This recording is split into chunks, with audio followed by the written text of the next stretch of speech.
पोकरण के रामदेव सर तालाब से आज एक दिल दहला देने वाली खबर सामने आई है, जहां एक युवती का शव मिलने से पूरे क्षेत्र में सनसनी फैल गई।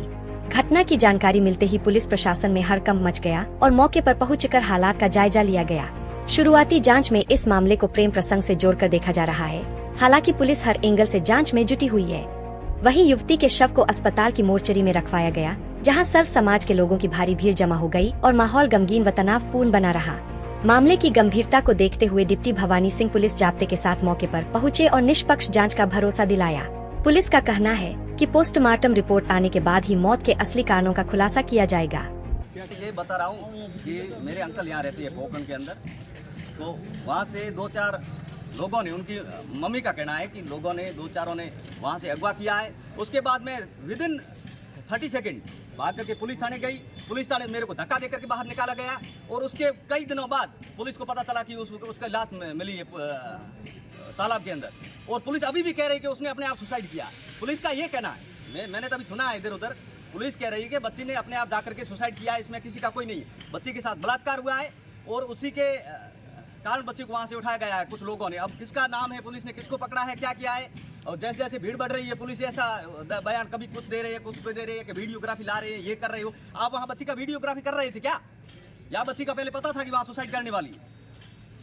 हमारा तो यही कहना है, हम गरीब लोग हैं, हमारा कोई सुनता नहीं है। पहले भी ऐसे बहुत सारी घटनाएं हुई है, SC ST के साथ बहुत सारा मतलब हो रहा है क्राइम, लेकिन पुलिस मूक बातें देख रही है। हमारा तो ये कहना है और कुछ नहीं। पुलिस ने तो बताया कुछ मामले की जानकारी आपको मिली है? अभी मैं पिछले 3 दिन से बाहर था, रात ही आया।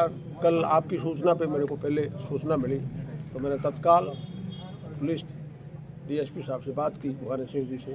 उन्होंने कहा आप निश्चिंत रहो, हम पूरी तहकीकात कर रहे हैं। पर जो ऐसी घटनाएं हैं, जिस ढंग से आज लोगों में ये घटनाएं आ रही है कि पिछले 10 दिन से ये छोरे इस परिवार को परेशान कर रहे थे, तो इन लोगों की हिम्मत देखो कि 6 तारीख को जो बछड़ों वाला काटने का मामला हुआ, इतना संवेदनशील मामला होने के बावजूद भी ये लोग ऐसी हरकतें करते हैं, तो समाज सुरक्षित नहीं है।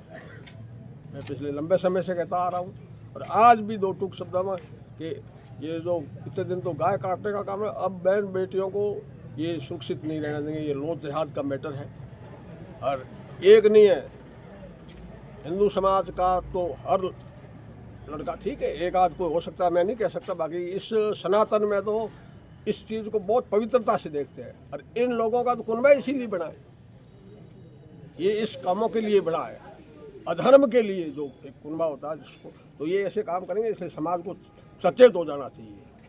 और इस पर पुलिस से मेरी एक ही बात है कि तत्काल इनके खिलाफ एक्शन लेके और इतनी सख्ताई करें कि भविष्य में ऐसी घटनाएं नहीं घटें। अच्छा सर, लगातार ऐसे मामले सामने आ रहे हैं, कई बार है जो आप संगठित होने का दावा भी करते हैं, परंतु कहाँ कमी रह रही है? वो तो इस समाज में हिंदू समाज का बिखराव ही। बाकी जो लोग बड़ी बड़ी बातें करते हैं ना, मतलब आज 4 संप्रदाय बड़े स्तर पे है, पूरे विश्व की तुलना करें तो उसमें सनातन तो अनादिकाल से है। फिर नए नए संप्रदाय बने, जिसमें पहले ईसाईयत बनी, फिर इस्लाम बना, और एक नया कम्युनिस्टवाद। ये तीनों ही एक दूसरे को देखना नहीं चाहते। बहुत बारीकी से देखना आप, ये आपस में तीनों ही एक दूसरे को देखना नहीं चाहते। पर सनातन को समाप्त करने के लिए, पद भ्रष्ट करने के लिए, हिंदू समाज को, सनातन को बिखेरने के लिए ये तीनों एक है। अभी आपकी डिप्टी साहब से बात हुई, क्या बात हुई? डिप्टी साहब ने कहा कि जो पिक्चर सामने आए, क्यों अब तो पोस्टमार्टम पे पूरा डिपेंड है कि जो रिपोर्ट आएगी पुलिस 100% इस परिवार के साथ रहेगी। अच्छा, क्या लगता है पोकरण सुरक्षित हाथों में नहीं है जिस वजह से ये घटनाएं हो रही हैं? ये तो पोकरण सुरक्षित हाथों में नहीं है, ये तो कमी किसकी है? समाज की ही है, इसमें भी दोष नहीं देना।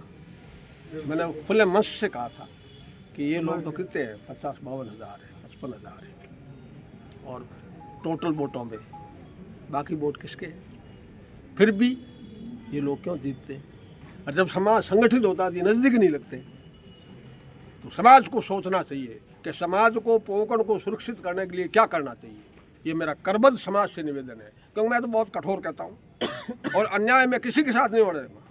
ये लोग भी, इनके साथ भी अन्याय होता तो मैं इनके साथ खड़ा रहता, क्योंकि मैं न्याय संगत आदमी। जब सनातन हिंदू घर से निकलता है तो चींटी को भी आटा देने की कोशिश करता है कि चींटी भी नहीं मरे। तो हम तो किसी के साथ अन्याय नहीं हो, ये हमारी पहली प्राथमिकता है, हमारे सनातन की पहली प्राथमिकता है।